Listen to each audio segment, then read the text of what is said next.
Bueno, iglesia, vamos con hoy un tema que se llama un amor que rompe cadenas. ¿Un amor que qué? Que rompe cadenas. Yo creo que lo que nos ha llamado a nosotros, y quiero que hoy quede muy claro para cada uno, es que el amor es el que nos mueve, el amor es el que nos lleva a imitar a Jesús, a aprender a hacer las cosas conforme a su voluntad. ¿Estamos? Es por amor, ¿no? Ahí me disculpan la garganta un poquito. Vamos a ir a Gálatas capítulo 3 y vamos a empezar por allí. Y vamos a ir desde el versículo 13 al versículo 16. Vamos a ir a leer bastante palabra como siempre, porque la palabra misma es la que nos enseña, la que nos muestra. Vamos a verlo en NBI, por favor. Vamos a verlos todos en esa versión. Y dice la siguiente, dice: Cristo nos rescató de la maldición de la ley al hacerse maldición por nosotros. Y te explico hasta ahí. Resulta que cuando la ley fue dada, los mandamientos que se le dieron a Moisés, ¿que fueron cuántos? 10, ¿sí? ¿O cuántos fueron? 10, ¿cierto? Los 10 mandamientos, cuando le fueron entregados. ¿Qué pasó? Cuando se dieron esas normas y esas leyes, Satanás empezó a trabajar de la forma en la cual produjo en cada corazón el deseo de violar cada ley. Entonces, cuando se decía y Dios decía no codiciarás, empezó a sentirse y a producir el enemigo ese deseo de codiciar en los corazones de las personas.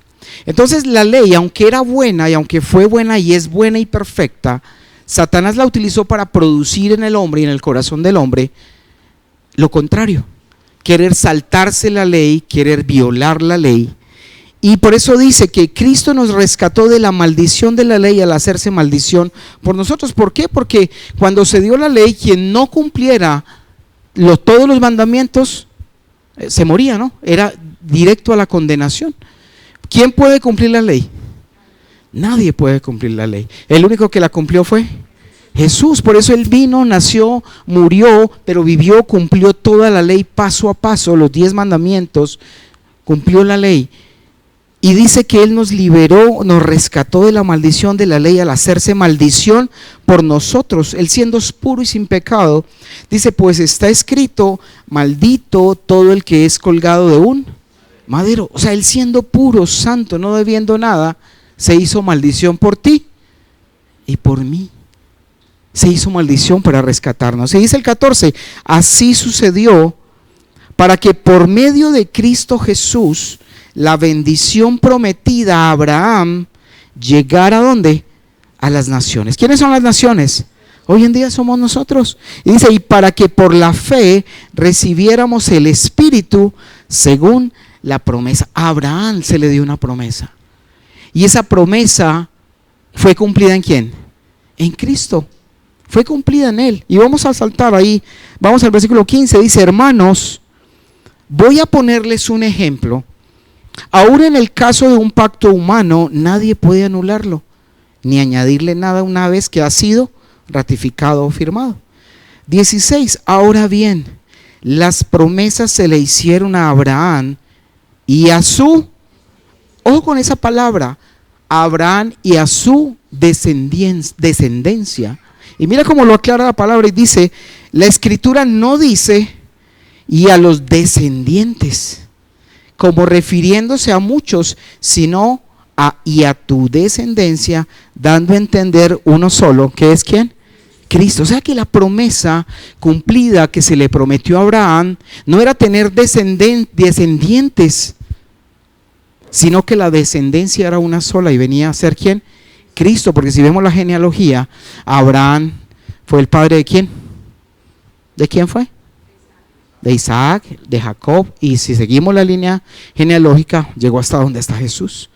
Pero Él era la promesa, Él era lo que Dios había prometido, porque la descendencia es en Cristo. O sea que si nosotros estamos en Cristo, hacemos parte de esa descendencia. Por eso venimos del Padre, ¿qué? Abraham, el padre de la fe que le creyó a Dios. Y dice así el 17, lo que quiero decir es esto, la ley que vino 430 años después no anula el pacto que Dios había ratificado previamente. De haber sido así, quedaría sin efecto la promesa. Vamos a saltar ahí un momento y vamos a ir al versículo 22. Y dice, pero la escritura, 22, pero la escritura declara que todo el mundo es ¿qué? Prisionero del pecado. Mire, algo importante hoy en este día es que tú y yo, si no lo has hecho o si conoces a alguien, el secreto del evangelio es darnos cuenta de que todo el mundo anda ¿qué? Prisionero del pecado. Y hoy el título de ese es un amor que ¿qué? Que rompe cadenas. Y que hemos venido sometidos, hemos venido siendo prisioneros del pecado, y éramos aún prisioneros del pecado antes. Muchos aún todavía hay pecado que está todavía sujetando y que hay que romper con él. Dice, para que mediante la fe en Jesucristo lo prometido se les conceda ¿a quiénes? A los que creen que Jesús fue el que vino a salvar, que pagó, que cumplió la ley, que murió haciéndose maldición para que tú y yo tuviéramos la bendición. Y quiero que te vas ubicando ahí en esa parte y que entendamos que es a través de la promesa que vamos a ser libres. Vamos a ir un momento a 2 de Corintios, antes de continuar ahí, 2 de Corintios, capítulo 1, versículo 20. 1:20. Y quiero que tengamos este versículo que ha sido mal usado, mal entendido. Y usted habla con mucha gente y dice, ¿qué hubo? ¿Y cómo vas? ¿Y cómo van tus negocios? ¿Y cómo van las cosas? No, es que todas las promesas son sí y amén. ¿Han escuchado eso? O sea, han volteado la palabra y la han sacado del contexto para decir que toda la promesa y todo lo que se te ocurra y lo que venga a tu mente, a tu corazón, el Señor ya te dijo sí y amén. Y eso es falso. Porque si leemos bien el versículo, mira lo que dice: todas las promesas que ha hecho Dios son sí, ¿en dónde? En Cristo. Y dice, así que por medio de Cristo respondemos ¿qué? Amén, para la gloria de Dios. Y aún si cuando lo lee en el Reina Valera, se tragan la tilde, donde dice que es el sí en él y en el amén, ¿sí? Entonces tengamos eso presente, de que las promesas, todas las que hay en la Biblia, muchas de ellas, la mayoría en su totalidad, fueron cumplidas y fueron prometidas ¿a quién? A Jesús. Pero cuando tú recibes a Jesús, crees en Él, lo recibes por fe, esas promesas se vuelven finalmente tuyas. ¿Para quién? Para ese reino venidero del cual estamos caminando para llegar a Él, ¿cierto? Entonces tengamos eso en mente, de que todo el mundo es prisionero, como volvamos ahí al versículo anterior de Gálatas 3, versículo 22, volvamos ahí. Y dice, pero la Escritura declara que todo el mundo es prisionero del pecado, para que mediante la fe en Jesucristo lo prometido se les conceda a los que creen. 23, antes de venir esta fe, la ley nos tenía ¿qué? Presos, encerrados, hasta que la fe se revelara. Así que la ley vino a ser nuestro guía, encargado de conducirnos a Cristo para que fuéramos justificados por la fe. Pero ahora que ha llegado la fe, ya no estamos sujetos ¿a quién? Al guía. ¿La ley es buena o es mala? Es buena. Los 10 mandamientos que dejó el Señor eran perfectos, son perfectos. Es más, Jesús lo ratifica en todo el Nuevo Testamento y lo habla como con algo más fuerte. Y cuando decía, bueno, si el Antiguo Testamento decía que si un hombre se acostaba con la mujer de su hermano, adulteraba, ¿cierto? Pero yo os digo ahora que si solo la deseas en tu corazón, ya adulteraste. O sea que la gracia, la ley de Cristo está por encima aún de la misma ley inicial que se dictó. ¿Estamos claros en eso? Entonces dice, y tenemos que entender algo, y es que cuando fue dada la ley, fue dada como una especie de corral, de cerco, que llevaba al pueblo de Dios hasta que se revelara ¿quién? La promesa que era Jesús. Pero tristemente, cuando fue revelado, los religiosos de la época, los fariseos, los estudiosos de la ley, no se dieron cuenta que era Jesús. No se dieron cuenta, y así estaba escrito y así debía ser, para que él fuera condenado, fuera seguido, fuera perseguido, y lo mataran por nosotros. ¿Sí? Esa es, entonces, esa primera parte donde nosotros debemos salir de esas cadenas. Y el primer paso es reconocer que hemos estado o que estamos, porque muchos de nosotros todavía a estas alturas, no digo a estas alturas, no, en estos momentos de la vida, aún tenemos pecados que no hemos reconocido, pecados que no hemos sido conscientes, ¿cierto? Y que es necesario poder reconocer nuestros pecados para poder ser libres. El primer paso es ese, que usted se reconozca y sepa que tiene que arrepentirse. Y a veces, en muchas ocasiones, somos cristianos de años, pero todavía no le hablamos al papá, no le hablamos a la mamá, tenemos hermanos que ni, gente que odiamos.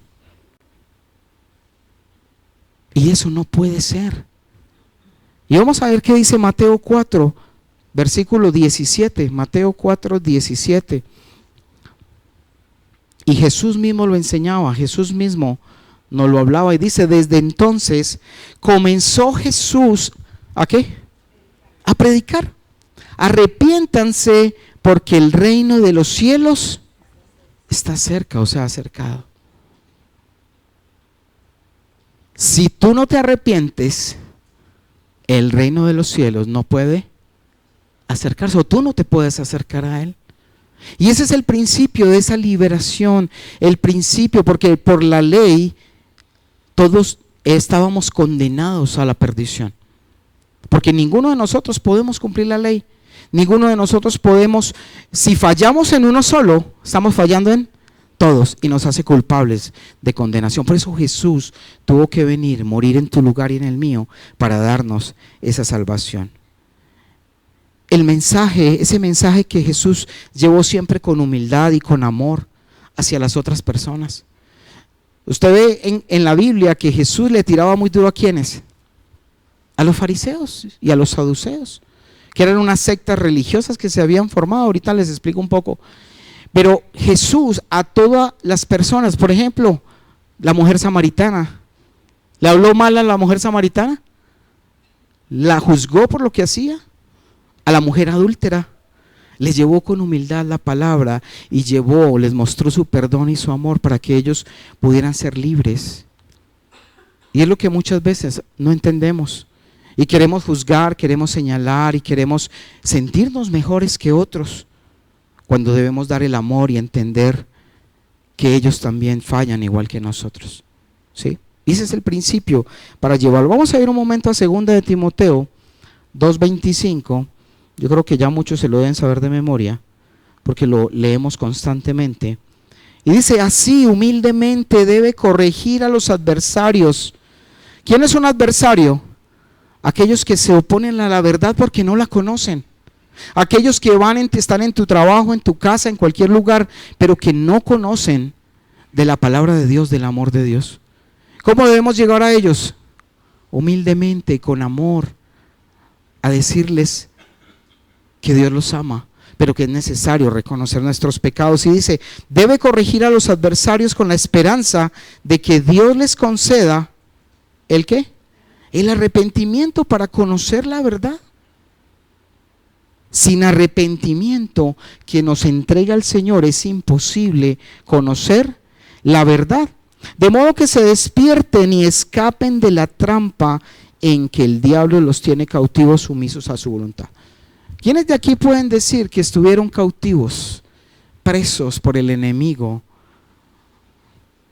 Atados, estuvimos presos, enjaulados, y lo más tremendo era que no sabíamos que estábamos presos y enjaulados.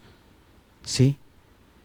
Y ese es el pecado de la humanidad. Muchas veces la gente piensa, y pensábamos que éramos muy machitos porque nos tomábamos todo lo que nos ponían al frente, ¿cierto? O porque estabas con cualquier persona, o te acostabas con una, con otra, o porque estabas con cualquier persona, o te acostabas con una, con otra, o porque o con uno o con otro. Y pensábamos que éramos los chachos del paseo, las chachas del paseo, ¿cierto? Pero no sabíamos que estábamos atados y que simplemente no podíamos resistirnos a esas tentaciones y a ese pecado, porque no podíamos, no teníamos cómo. Y Dios viene y nos permite, dice, de modo que se despierten y escapen de la trampa en que el diablo los tiene cautivos, sumisos a su voluntad. Mira, y es la hora de que Dios hable a tu corazón, como siempre lo hace, y que escudriñe allí en el fondo de tu corazón esos pecados, esas relaciones rotas, esos odios, esas faltas de perdón que hay en tu corazón. Porque es un pecado que te tiene atado, que te tiene amarrado y que no te va a dejar crecer, y vas a seguir en la trampa a menos que te arrepientas. Ay, pero es que yo soy muy buena gente, es que yo no tomo, no fumo, no bebo. Permítele que el Señor escudriñe más adentro qué es lo que hay. Y mira cómo aquí dice, de modo que se despierten, escapen de la trampa de Satanás que los tiene cautivos. Y en el 25 dice, así humildemente debe corregir a los adversarios con la esperanza de que Dios les conceda el arrepentimiento para conocer ¿a quién? La verdad. Porque nos han vendido mentiras toda la vida. Hemos solamente de oídas escuchado y hemos creído de que Dios se busca a la manera que el mundo lo muestra, a la manera que la religión, de forma tradicional, las creencias de muchos siguen engañados y no han podido conocer la verdad. Y nosotros tenemos que llevar esa verdad, tenemos que hablar, tenemos que enseñar de la verdad de Dios. Y Jesús mismo hablaba de cómo nosotros podemos ser libres. ¿Qué debemos hacer? ¿A quién le gustaría? Yo sé que muchos de ustedes, aunque han sido libres, queremos ser libres totalmente. Y queremos soltar cada cosa, cada pecado, cada cadena, abrir cada jaula que nos ha tenido encerrados. Y vamos a ir a Juan, capítulo 8, versículo 31, del 31 al 36. Y vamos allí a mirar, y dice, Jesús se dirigió entonces a los judíos que habían creído en él y les dijo, si se mantienen fieles, ¿a qué? A mis enseñanzas, serán realmente mis discípulos. Y conociéndome, siendo mis discípulos, parafraseando ahí, conocerán la verdad y la verdad los hará libres. ¿Cuántos de ustedes en el momento que han conocido la verdad y una palabra que los confronta con su situación real han podido arrepentirse y ser libres de parte del Señor? Es porque es la verdad que nos permite, podemos conocerla en la medida que sigamos las enseñanzas ¿de quién? De Jesús. Y mira, la ley llevó al pueblo judío hasta ese punto y el objetivo era llevarlo hasta Cristo, pero las cosas pasaron de otra manera y no se difundió y dejaron a Cristo, a Jesús de lado. Pero gracias a Dios que los judíos lo rechazaron en ese tiempo, porque gracias a Dios, Dios abrió las puertas para que los gentiles pudiéramos entrar. Algo que estaba ya planeado por Dios. Y dice la palabra que cuando entren la totalidad de los gentiles que han de entrar, ¿entrará qué? El resto del pueblo judío, para el cual fue destinada también la salvación inicialmente. Entonces, quiero que tengamos esto presente. Jesús mismo decía, vea, manténgase fieles a mis enseñanzas, serán realmente mis discípulos, conocerán la verdad os hará libres. 33. Nosotros somos, entonces le respondieron los judíos. Miren lo que le respondieron los judíos.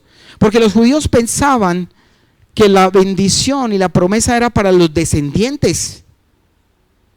¿Cuando era para quién? Para la descendencia que es Cristo. Tú y yo somos descendencia por Cristo. Y ellos le responden a Jesús y le dicen, nosotros somos descendientes de Abraham. Le contestaron, y nunca hemos sido esclavos de nadie. Mira esa respuesta de los judíos. Fueron esclavos de Egipto, esclavos de Babilonia, esclavos de los persas, esclavos de los romanos, Y dice, nosotros nunca hemos sido esclavos ¿de quién? De nadie. Y lo entendían, si lo hacían físicamente, de lo cual habían sido esclavos, ¿qué diremos de aceptar una esclavitud a nivel ¿qué? Espiritual? Si ni siquiera aceptaban la esclavitud física, ¿cómo iban a aceptar la otra? Y dice, nosotros somos descendientes de Abraham en el 30 y ahí mismo. Nunca hemos sido esclavos de nadie. Continúa. ¿Cómo puedes decir que seremos liberados? Jesús estaba hablando de lo espiritual. Y ellos aún mintiendo se referían a lo físico. Y es lo que Él quiere, que nosotros podamos ser liberados. Se dice, ciertamente les aseguro que todo el que peca es ¿qué? Esclavo del pecado, respondió Jesús. Todo el que peca, todo el que está continuamente practicando ¿qué? El pecado, y por naturaleza fallaremos. Pero la idea es que no sigamos fallando y pecando en la misma situación, porque tal vez no ha habido un arrepentimiento real, porque continuamos. ¿En qué? ¿Cómo se llama eso? Pecado continuado, se llama iniquidad. Ser inicuos. Y es lo que Jesús explicaba aquí. Ciertamente les aseguro que todo el que peca es esclavo del pecado, respondió Jesús. Ahora bien, el esclavo no se queda para siempre en la familia, pero el hijo sí se queda en ella para. ¿Qué quiere decir eso? ¿Tenemos que seguir siendo esclavos o pasar a ser hijos? Porque si nos quedamos como esclavos, la eternidad no es para nosotros. ¿Capich? Así es. Ojo, si nos quedamos como esclavos, no estaremos en la casa para siempre. Pero si pasamos a ser hijos, ¿cómo? Siguiendo las enseñanzas de Jesús, obedeciendo, aprendiendo la verdad para ser libres, entonces podremos permanecer en la casa eternamente.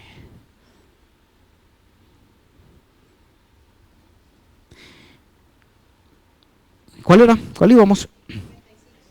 35. 36. Y dice, así que si el Hijo los libera, serán ustedes verdaderamente libres. ¿Quién es el que nos libera? Es Jesús. Porque Él es el mismo ayer, hoy, siempre, y está contigo y está con nosotros. Y Él es el que te abre, te libera.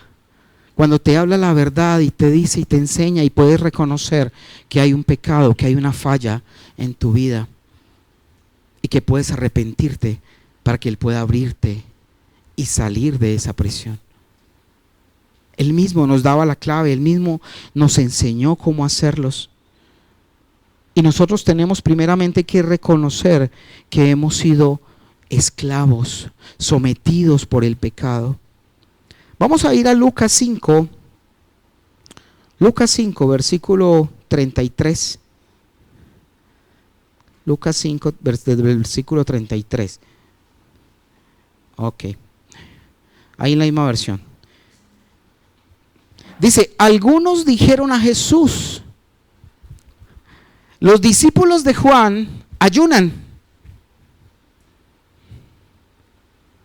Los discípulos y oran con frecuencia. ¿A quién le estaban preguntando? ¿A quiénes? ¿A quién le preguntaron? A Jesús mismo. Le dijeron, bueno, Jesús, yo tengo una pregunta. Se le arrimó a alguien, le dijo, mira, ¿por qué los discípulos de Juan ayunan y oran con frecuencia? Lo mismo que los discípulos de los fariseos. Pero los tuyos se la pasan comiendo y bebiendo. Ese es el problema de los cristianos. Comiendo y bebiendo, pues gaseosita y fresquito, ¿cierto? Porque el otro hay que reservarlo para las bodas del Cordero cuando nos sentemos con Él a tomar ese vino nuevo. Pero quiero que tú entiendas algo aquí, que Jesús lo dice y quiero que tú lo entiendas. Y es que la pregunta es, bueno, ¿por qué Jesús no tomó los discípulos de los fariseos ni los discípulos de Juan? ¿Cierto? Que es como si ya habían unos que estaban como creciditos, habían aprendido, ¿cierto? Y vamos a ver qué pasa, él qué es lo que explica. Y dice en el 30 y vamos al que sigue, vamos a ir hasta el 39, vamos al 34. ¿Acaso pueden obligar, les respondió Jesús, acaso pueden obligar a los invitados del novio a que ayunen mientras él está con ellos? Les replicó Jesús. Entonces los fariseos ayunaban, los fariseos oraban frecuentemente, los de Juan también hacían lo mismo, pero los discípulos de Jesús se la pasaban de fiesta, comiendo, compartiendo, riéndose. Pedro siempre haciendo sus chistes, sus cosas, ¿cierto? Pero Jesús les decía, es que es imposible que mientras el novio está presente, los amigos estén, ¿qué? Ayunando. Versículo 35. Llegará el día en que se les quitará el novio, en aquellos días sí ayunarán. ¿Ayunarán de qué? De esa misma presencia, porque fue quitado, pero fue devuelto en Pentecostés a los 50 días el Espíritu Santo a acompañarlos. 36. Les contó esta parábola: nadie quita un retazo de un vestido nuevo para remendar un vestido viejo. ¿A usted se le ocurre dañar un vestido nuevo para remendar uno viejo? O matar el pollito aliviado para hacerle caldito al enfermo. ¿Cierto que no? No falta que mate el pollito aliviado para darle caldito al enfermo.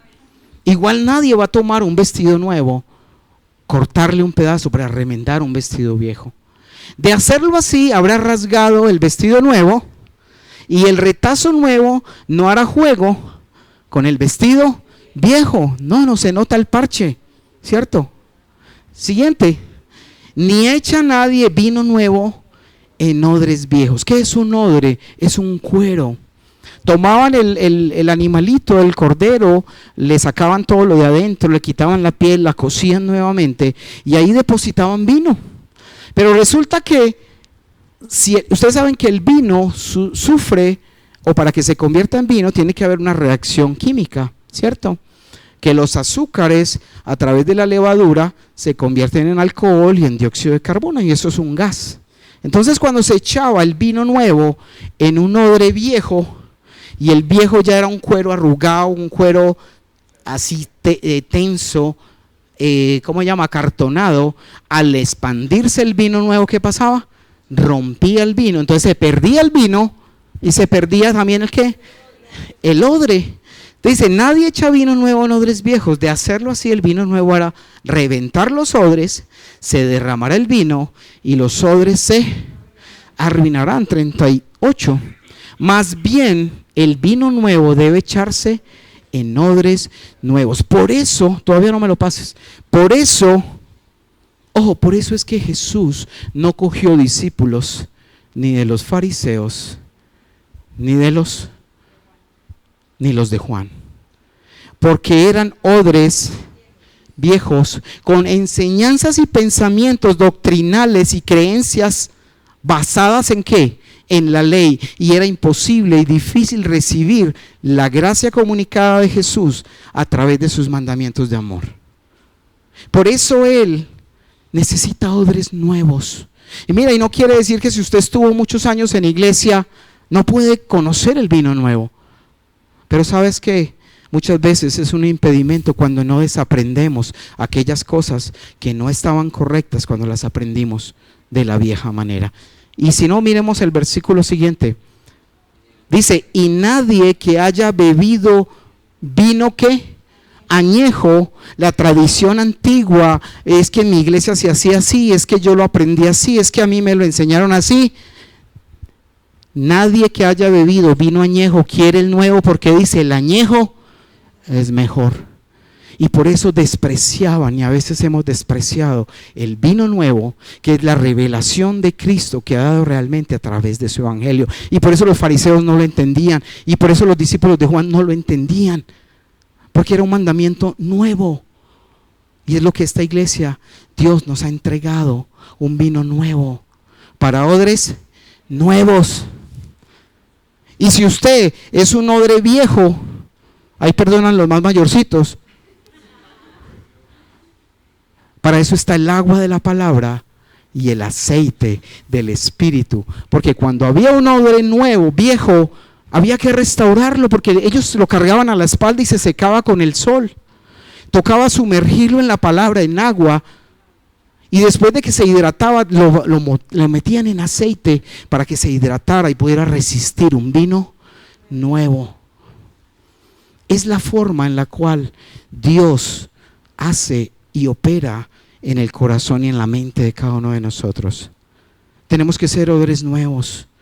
Por eso Él buscó sus propios discípulos. Gente, mire, eran pescadores, que según la cultura judía era el oficio más básico. Es más, los trataban casi como de que fueran del vulgo, populares. Pero Dios lo que necesitaba era corazones, como los necesita hoy en día, dispuestos, no intelectuales, no gente con mente lógica que va a cuestionar, sino aquellos que como niños van a recibir la enseñanza y van a entender el evangelio como Él mismo lo explicó y lo ha dicho. Eso es lo que Dios quiere para que nosotros podamos ser libres, ser hombres nuevos, corazones dispuestos. Por dicho, Él quiere que estemos reseteados, formateados para empezar de cero. Si tú lo entiendes de esa manera, es borrar todo lo viejo para poder que el vino nuevo ocupe ese lugar. Resulta que volvamos otra vez ahí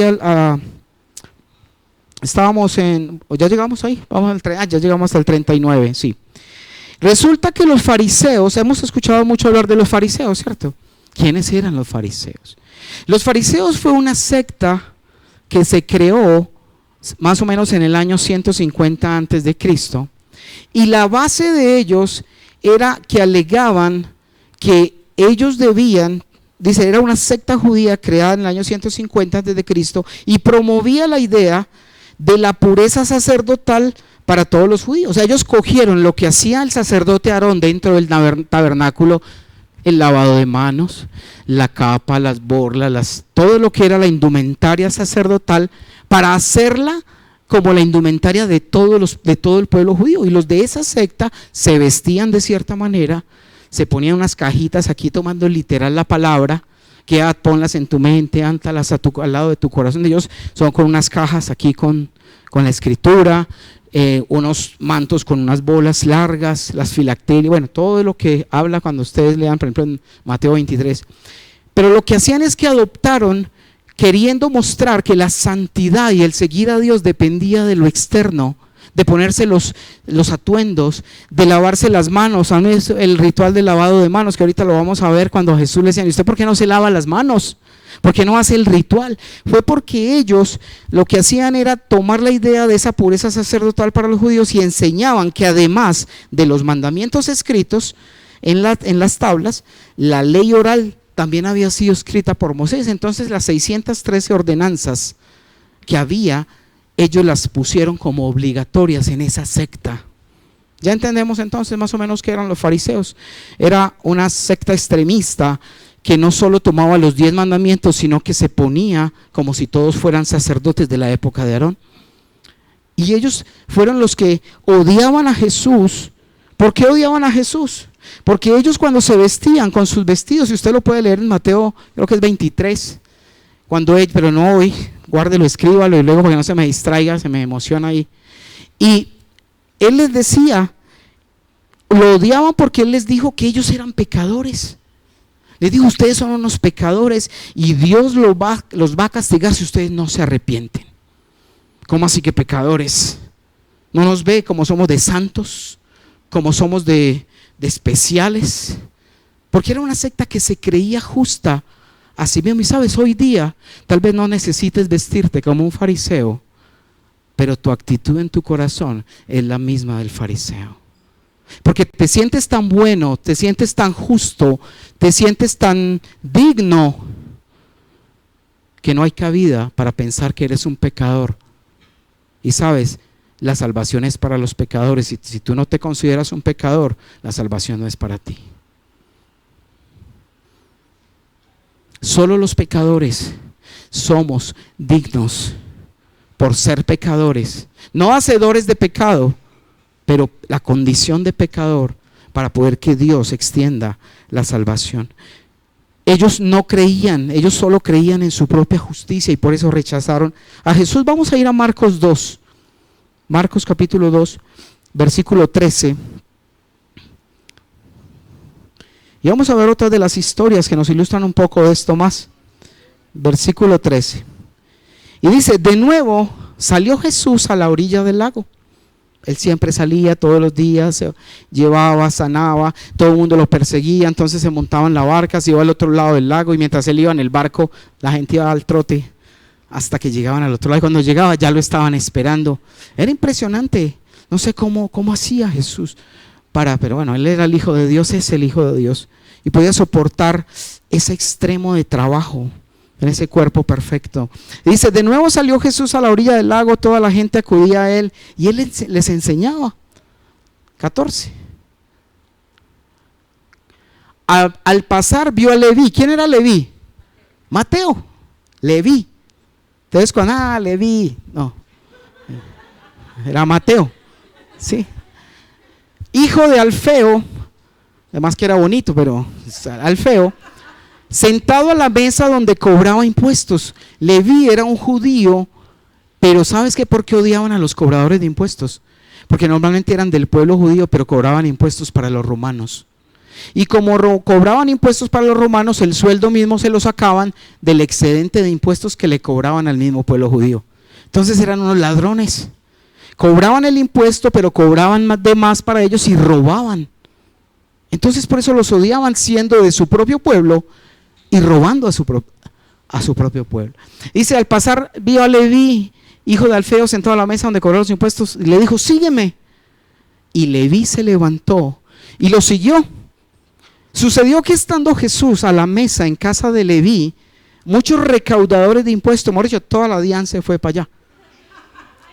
Los recaudadores de impuestos y pecadores se sentaron con él y sus discípulos, pues ya eran muchos los que, ya muchos seguían a Jesús, escuchaban sus enseñanzas, se habían arrepentido. Uno de ellos era Zaqueo, que era el líder mejor dicho, el secretario de gobierno de recursos públicos, sí, en ese tiempo.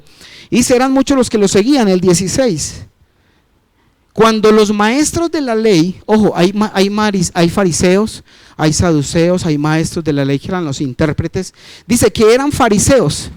Habían maestros de la ley que eran fariseos, algunos también podrían haber sido saduceos. La diferencia era que los saduceos no creían en la resurrección, pero los fariseos sí lo creían. Entonces esa era la pelea entre ellos. Normalmente los saduceos eran de alta alcurnia, era el sacerdote, la gente que se codeaba con Roma, pero los de baja condición normal eran fariseos, muchos de ellos. Y dice, vieron con quién comía mire, cuando los maestros de la ley que eran pero cuando usted le diga, mucho fariseo, ¿cierto? Es un fariseo, es por eso, porque muestran una cosa externamente, pero por dentro, y mira, y es lo que tenemos que quitar de nuestra vida, porque es que ser cristiano no es de apariencia. Ser cristiano no es tener la Biblia bajo el brazo, decir aleluya, amén por donde andas, pero en la intimidad eres otra persona. Es ser transparente, es ser el mismo, pero el que obedece y sigue a Jesús.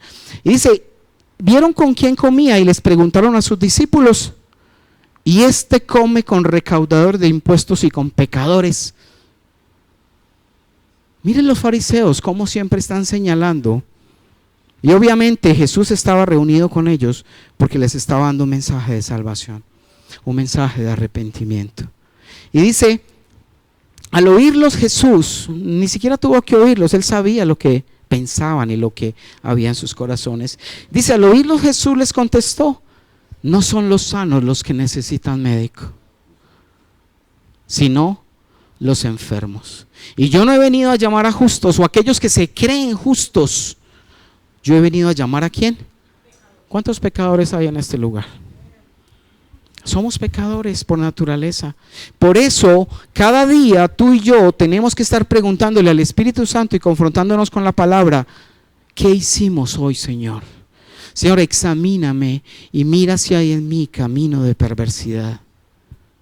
Ay, no, es que yo ya fui a la iglesia el domingo, no, es que yo oré por la mañana, yo estoy purificado, santificado y camino sobre las nubes. No, por nuestra condición de pecadores, tenemos que estarnos sometiendo a la palabra, a encontrar, contra la verdad como un espejo que nos permita mirar nuestra suciedad. Pero si tú no te miras a la palabra, es como si nunca te miraras. Muchachas, si ustedes se dejan de mirar al espejo una semana, ¿cómo quedarán al fin de la semana? Bueno, y los hombres también.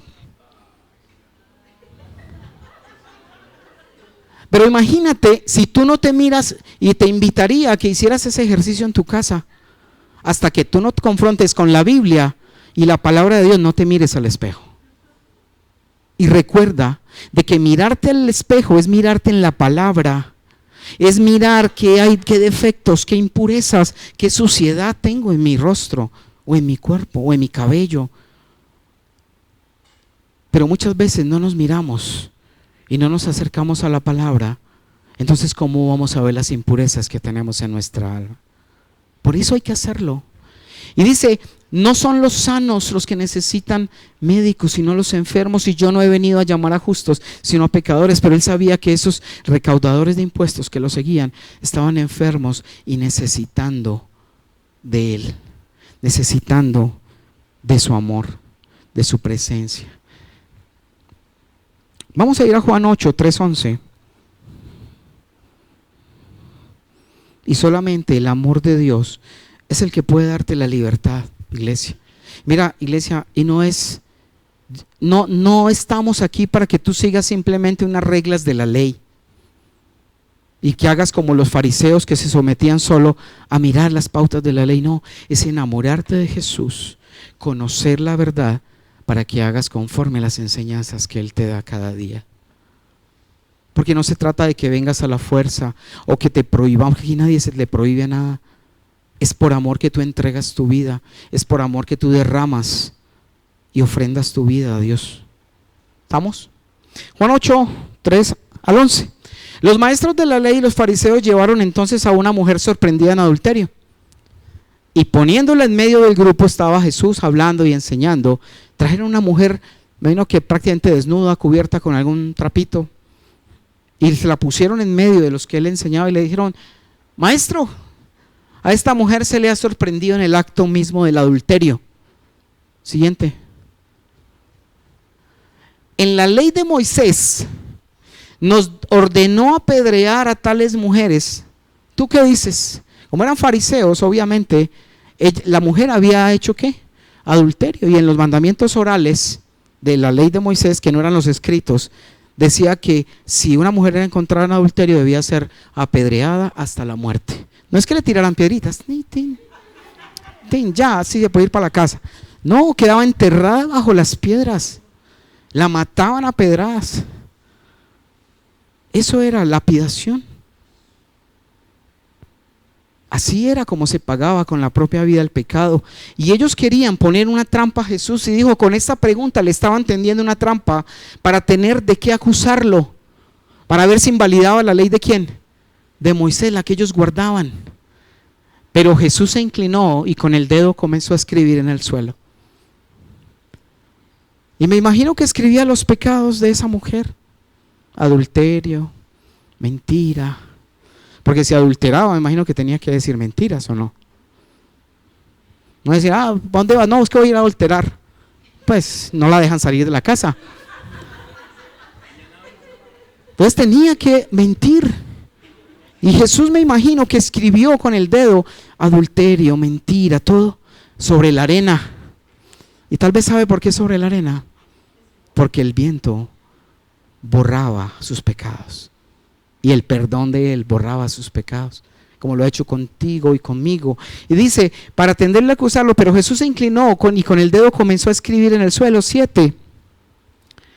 E inclinándose de nuevo, siguió escribiendo en el suelo, como si no lo estuvieran diciendo nada.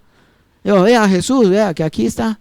Y además que él tampoco ni levantaba la mirada en la condición que trajeron a esa mujer. Al oír esto, se fueron, lo pasaste, el 8. 7. Inclinándose de nuevo, siguió escribiendo en el suelo. 7. ¿O está bien? Mira el 7. No tiene 7, lo voy a leer pues. Un error de sistema. Dice, vamos en el 7. Y como ellos lo acosaban, no, tal vez el sistema no tiene alguna falla ahí. Y como ellos lo acosaban a preguntas, Jesús se incorporó y les dijo, aquel de ustedes que esté libre de pecado, que tire la primera piedra. E inclinándose de nuevo, siguió escribiendo en el suelo. Ahora sí, 9. Al oír esto, se fueron retirando uno tras otro, comenzando por los más viejos, hasta dejar a Jesús solo con la mujer, que aún seguía allí. Entonces él se incorporó y le preguntó, mujer, ¿dónde están? Ya nadie te condena. Y ella dijo, nadie, Señor. Y dijo, tampoco yo te condeno. Ahora vete y no vuelvas a pecar. Mire, Jesús te ha perdonado todos tus pecados. Y Él te dice, mira, yo te perdono. Pero sabes, vete y no vuelvas a pecar.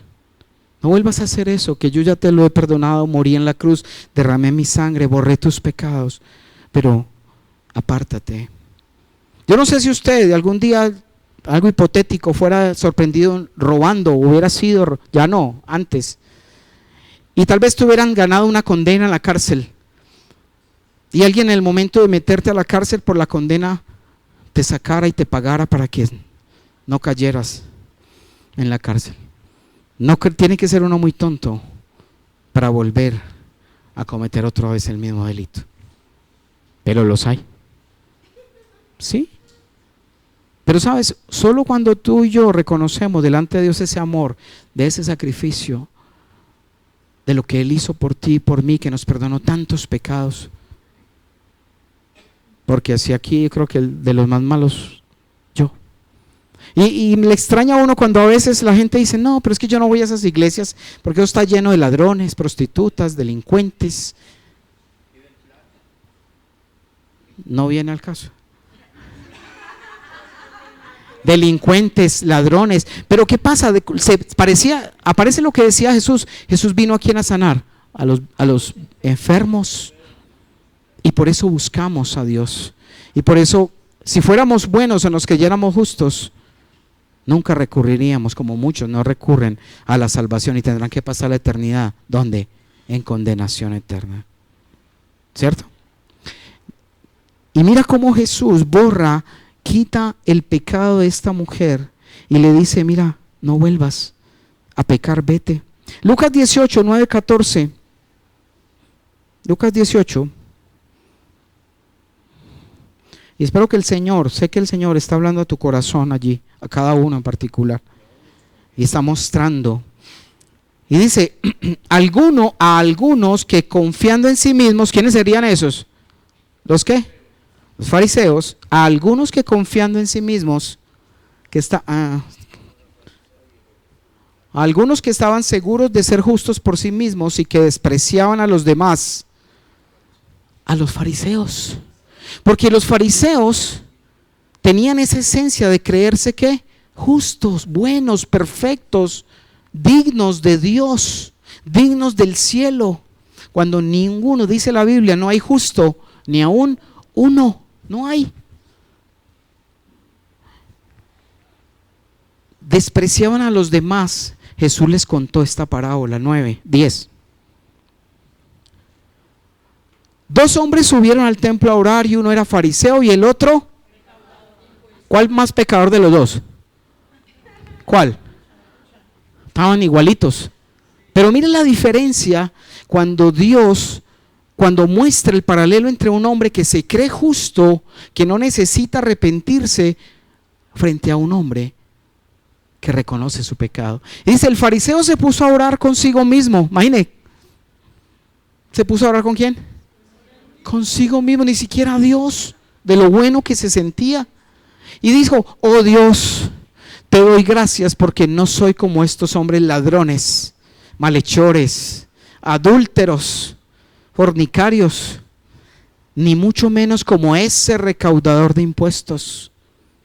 Siguiente. Ayuno 2 veces a la semana, esa era la tradición de un fariseo. y doy la 10ª parte de todo lo que recibo. Diezmaba. ¿Cómo así? Sí, diezmaba, ayunaba 2 veces por semana. Leían la Biblia, se sabían, los fariseos se tenían que saber por ley, por regla, los 5 primeros libros de la Biblia de memoria. Está a duras penas y yo no sabemos unos que otros versículos. Pero ellos de memoria, desde chiquitos los entrenaban para aprenderse de memoria la Biblia, los 5 libros de Moisés. Y decía, en cambio, el recaudador de impuestos, que se había quedado a cierta distancia, ni siquiera se atrevía a alzar la vista al cielo, sino que se golpeaba el pecho y decía, oh Dios, ten compasión de mí, que soy pecador. 14. Les digo que ¿quién? El recaudador de impuestos. Les digo que y no aquel volvió a su casa justificado delante de Dios. Pues todo el que a sí mismo se enaltece será humillado, y el que se humilla será. Por eso cuando tú reconoces tu pecado, te estás humillando delante de la presencia de tu Señor, y Él te pondrá en alto, porque te dejará y te abrirá un espacio y una morada en su reino, porque te has humillado. ¿Saben cuál es la diferencia? Una vez lo predicábamos, la diferencia entre la cizaña y el trigo. Que el trigo, cuando está cargado de fruto, el mismo fruto lo hace inclinarse, mientras que la cizaña parece que tuviera fruto, porque es algo coco y se mantiene erguida. Y ahí está la comparación entre la cizaña y el trigo. Por eso tú y yo tenemos que recibir el reino de Dios como un niño. Y vamos a 1 Corintios 14:20. Y quiero que esto lo tengan en su corazón, lo atesoren. 1 Corintios 14:20. ¿De qué manera tú y yo tenemos que ser como niños delante del Señor? Y dice, hermanos, no sean niños. ¿En qué? En su forma de pensar. Dice, sean niños en cuanto a la malicia, en cuanto a la maldad, en cuanto a no dejar que la maldad. Hoy en día la maldad en los niños se activa muy temprano, mucho. Pero yo creo que antes uno me decía, es que uno era un bobito a los 10 años, en la generación nuestra. Pero hoy en día niños de 3 años ya mienten, manipulan, hacen una cantidad de cosas. O sea, esa edad de inocencia como que anda rebajando. Y dice que no seamos, porque muchas veces usted dice, no sean en malicia como niños. Hay niños que aún siendo muy pequeños todavía, se les ve malicia y maldad. Pero hay otros que son más pequeños, bájale la edad. Así como esos niños que no tienen maldad, que no tienen malicia, que aunque el papá les castigue, que aunque a veces se exceda, el niño siempre está ahí sin guardar rencor. Siempre está ahí al lado de su papá o de su mamá. Y no se da cuenta si le hacen mal o si le hacen algo que lo perjudique, porque la inocencia está ahí, no hay malicia. Entonces dice que tenemos que ser como niños, pero no en el modo de pensar. En el modo de pensar tenemos que ser como adultos, adultos en Cristo, que nos hemos formado a través de la palabra, a través de la verdad, pero adultos en su modo ¿de qué? De pensar. Adultos en su modo de pensar. Vamos un momentico a 1 Corintios 12, 5 minuticos. 1 Corintios 12. Lo importante es que hoy el Señor, yo sé que Él ha hablado a tu corazón y hayas entendido y haya quedado en tu corazón que nuestra condición de pecadores es necesaria e indispensable para que Dios pueda hacer una transformación en nuestro corazón. Si tú te crees justo, ¿crees que Dios va a hacer algo en ti? No va a hacer nada, porque vas a ser tú mismo, va a ser tu orgullo, tu arrogancia y no el poder de Dios en ti. Y dice en el 1 Corintios 12, último versículo, el 31, dice, ustedes por su parte ambicionen los mejores dones, pero ahora, de cierta manera, dice, ahora les voy a mostrar un camino más Excelente. Muchos de nosotros en ocasiones, cuando nos convertimos al cristianismo, nos han hablado y la iglesia se movió mucho. Ay, el don, ¿cuál don tienes tú? El don, ya, don Johnny, mucho gusto. Pues, pero la iglesia se ha movido mucho tiempo en la tradición buscando el don, ¿cierto? Y mira, cuando el don se tiene, pero no hay una santidad y no hay frutos, ese don puede estar moviéndose en tu alma y no en el espíritu. Y puedes estar hablando en lenguas o haciendo cosas y estar incluso en adulterio, porque el don no avala tu conducta. Pero dice la Biblia que por sus frutos, no por los dones, es por los frutos. Y dice en 1 Corintios, pasando al 13, dice el amor. Y quiero que mires, cuando te voy a mencionar los frutos del Espíritu, así rápidamente, los frutos del Espíritu son ¿qué? Amor, gozo, paz, paciencia, benignidad, bondad, fe, mansedumbre, templanza. ¿Son cuántos? 9. Y a veces decimos, pero bueno, pastor, ¿y cómo hacemos para yo llenarme de frutos? ¿Cómo hago para tener los frutos? Y sabes, lo único que tienes que hacer es dejarte llenar del amor de Dios y entregar el amor, porque el amor es el que desencadena todos los frutos, todos. Y te lo voy a demostrar a través de la escritura en este pasaje. Vamos al primer versículo de 1 Corintios 13. Y dice, si hablo en lenguas humanas y angélicas, pero no tengo amor, ¿qué dice? No soy más que un metal que resuena o un platillo que hace ruido. Si tengo el don de profecía y entiendo todos los misterios y poseo todo conocimiento, y si tengo una fe que logra trasladar las montañas, pero me falta amor, ¿qué? Nada soy. Si reparto entre los pobres todo lo que poseo y si entrego mi cuerpo para que lo consuman las llamas, pero no tengo amor, nada gano con eso.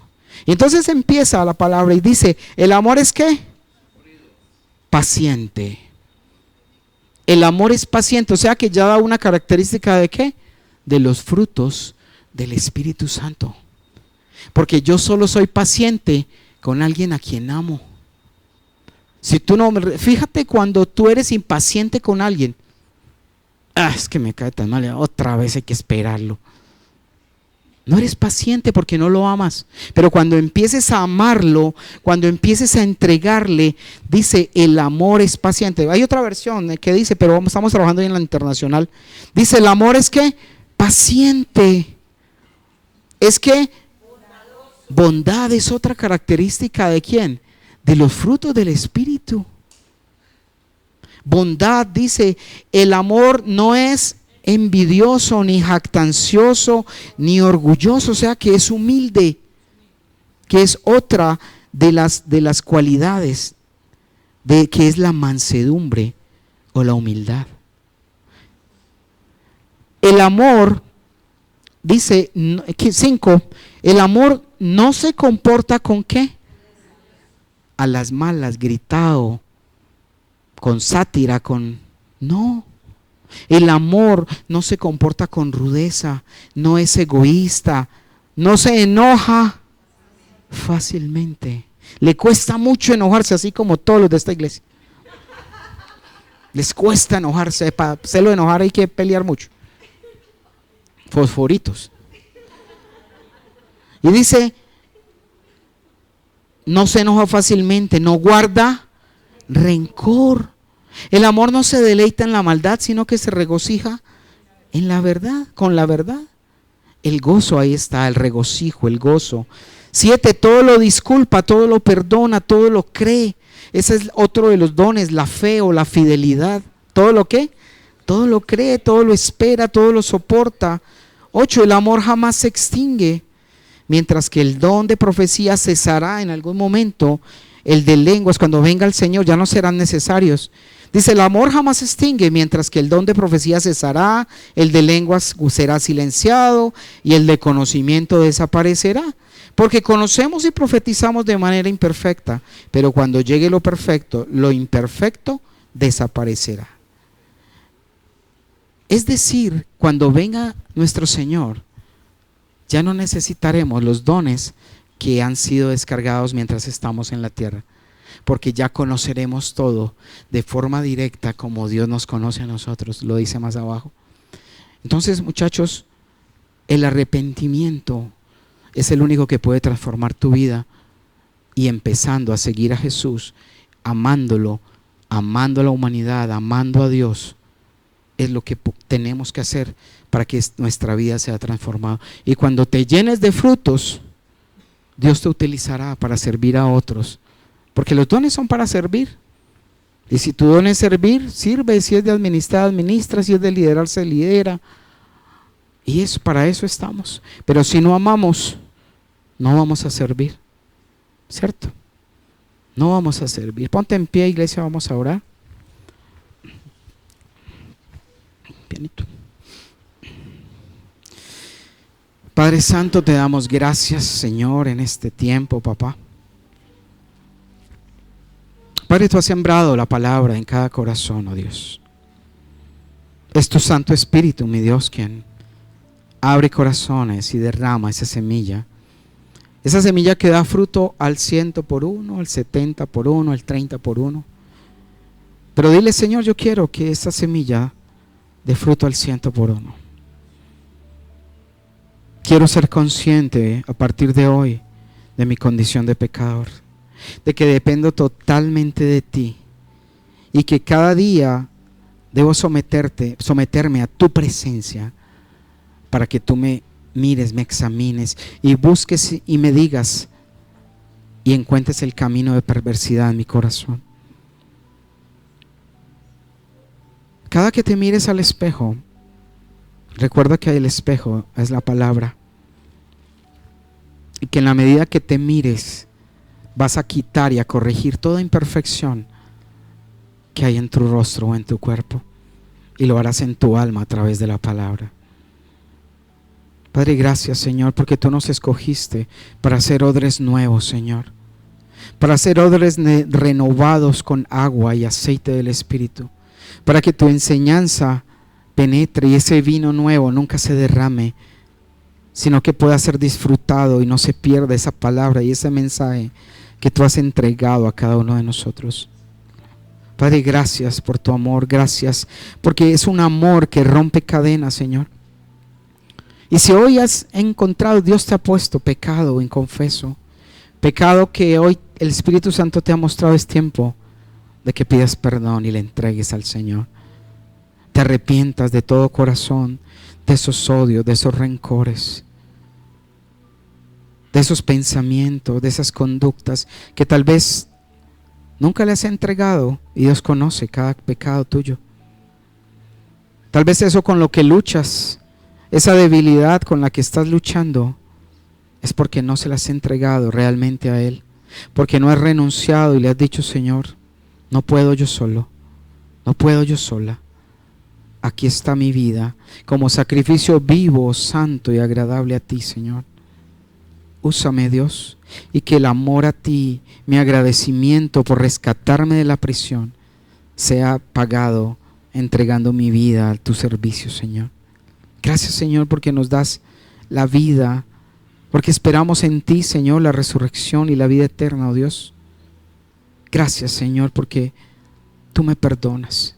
Y conforme, Señor, al arrepentimiento y a lo que tú veas en cada corazón hoy arrepentido, yo en el nombre de Jesús ato de manos y pies todo espíritu inmundo que haya sido hoy desmantelado, descubierto, y que todo derecho legal haya sido roto a través del arrepentimiento.